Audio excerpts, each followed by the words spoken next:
तो दोस्तों हम सभी जानते हैं कि भारत में एक नई तरह की बहस चल रही है और इस तरह की बहस पहले नहीं हुआ करती थी। दरअसल इस बार जो बहस शुरू हुई है इसे इंडिया वर्सेस भारत नाम दिया गया है। हम सभी जानते हैं कि G20 के मौके पर जब मेहमानों को रात्रि भोज के लिए आमंत्रण पत्र भेजा गया, उसके इन्विटेशन कार्ड पर प्रेसिडेंट ऑफ भारत लिखा गया और जैसे ही ये सारी चीजें मीडिया में आई उसके बाद एक लंबी सी बहस शुरू हो गई कि क्या भारत के दो ऑफिशियल नाम, एक इंडिया और एक भारत, इन दोनों में से इंडिया नाम को छोड़कर क्या अब हम केवल भारत शब्द का ही इस्तेमाल करेंगे।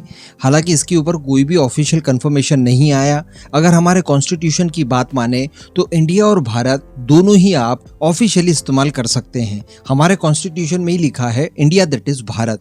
हालांकि ये दुर्भाग्य है, मेरा अपना पर्सनल ओपिनियन भी यही कहेगा कि जो कॉन्स्टिट्यूशन में इंडिया दैट इज भारत लिखा हुआ है वहां पर भारत दैट इज इंडिया होना था। इंडिया नाम में कोई बुराई नहीं है, लेकिन इस बात को भी नकारा नहीं जा सकता कि इंडिया शब्द जो है वो हमें भारतीयता की फील नहीं दे सकता।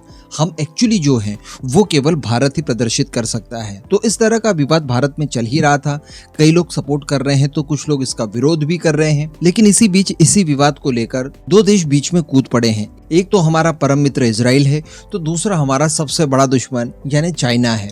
इजराइल की बात की जाए तो दोस्तों इजराइल ने हमेशा की तरह इस बार भी भारत को अनकंडीशनली सपोर्ट दिया है। इजराइल के बारे में हम लोग देख पा रहे हैं, सुन पा रहे हैं, पिछले 7 दशकों में भारत के अंदर कोई भी गवर्नमेंट रही हो, उसने कोई भी फैसला लिया हो, इजराइल की तरफ से अनकंडीशनली सपोर्ट मिलता है। फिर किसी भी मंच पर हम चले जाएं, भारतीय सरकार जो भी फैसला लेती है उसका इजराइल समर्थन करता ही करता है। वो ये नहीं देखता कि लास्ट टाइम जो हमने फैसले लिए थे उसका भारत ने समर्थन किया था या विरोध किया था।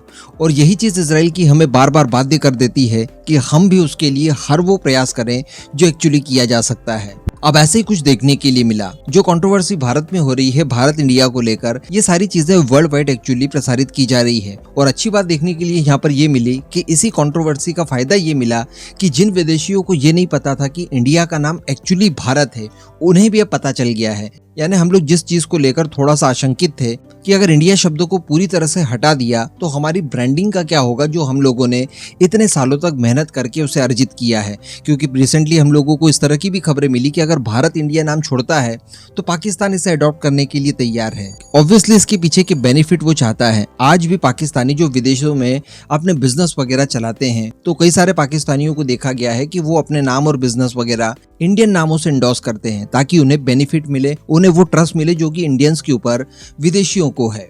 तो इसी अवसर पर दोस्तों जन्माष्टमी आई और जन्माष्टमी की विश करने के लिए इजराइल द्वारा एक नया कदम अपनाया गया जो कि आपको बहुत गुदगुदा देगा। दरअसल इजराइल के काउंसिल जनरल जो भारत के अंदर हैं, इन्होंने जन्माष्टमी की ग्रीटिंग के तौर पर जो बधाइयां भारतवासियों को दी है उसमें इंडिया शब्द का इस्तेमाल न करते हुए भारत शब्द का इस्तेमाल किया है। और इस बात को लेकर सोशल मीडिया पर लगभग जहां पर भी आप जाएंगे हर जगह चर्चाएं हो रही है और ज्यादातर भारतीय इस बात के लिए इजराइल को धन्यवाद दे रहे हैं कि आपने हमारी फीलिंग का ध्यान रखा। लेकिन दोस्तों वहीं पर इस विवाद में चाइना भी कूद पड़ा है। जी हाँ, चाइना का ये मानना है कि भारत को इस समय ये तय करना है कि वो आर्थिक सुधारों के ऊपर ध्यान दे या फिर नाम के ऊपर ध्यान दे। स्पष्ट रूप से ग्लोबल टाइम्स में ये लिखा गया है कि नाम में क्या रखा है। अरे नाम में कुछ नहीं रखा है तो फिर क्यों भला आपने हमारे अरुणाचल प्रदेश के कई सारे हिस्सों का नाम बदल दिया, क्यों आपने तिब्बत का नाम बदल दिया? ऐसी क्या प्रॉब्लम है अगर नाम में कुछ रखा ही नहीं है तो? इसके साथ साथ ग्लोबल टाइम्स की तरफ से ये भी कहा गया है कि G20 की मेजबानी की वजह से भारत को जो वैश्विक पहचान मिल रही है इसे अच्छे से भुनाने की आवश्यकता है और इस समय भारत के अंदर नाम को लेकर किसी तरह की बहस न करते हुए इकोनॉमी और आर्थिक सुधारों के ऊपर ध्यान देने की आवश्यकता है।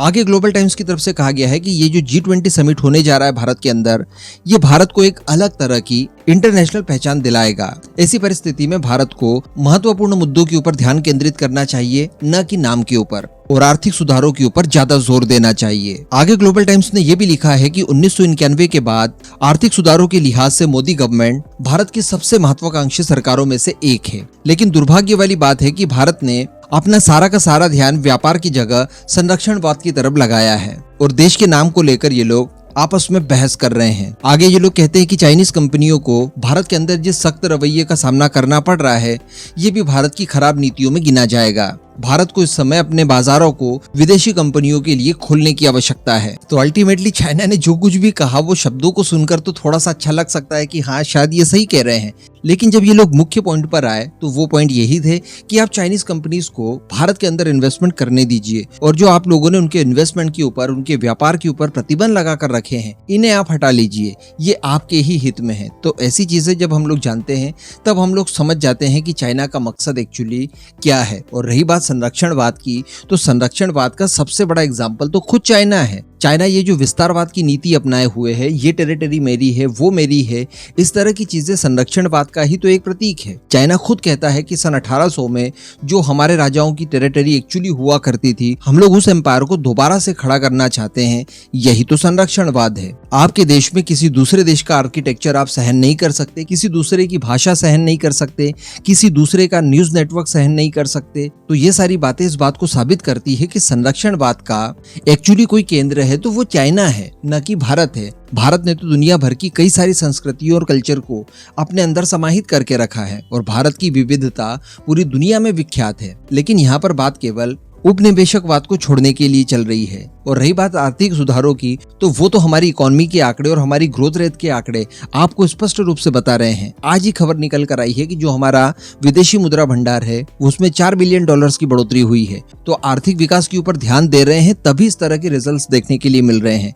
लेकिन इसके साथ साथ हम हमारी ओरिजिनल आइडेंटिटी को भी नहीं खोना चाहते और जो उपनिवेशकवाद की चीजें हैं उन्हें हटा देना चाहते हैं। ये मुद्दा इसी बात के लिए गरमाया है। अब इस पूरे मुद्दे पर दोस्तों आपका क्या मानना है? आप इजराइल और चाइना दोनों में से किससे सहमत हैं? कमेंट करके जरूर बताइएगा।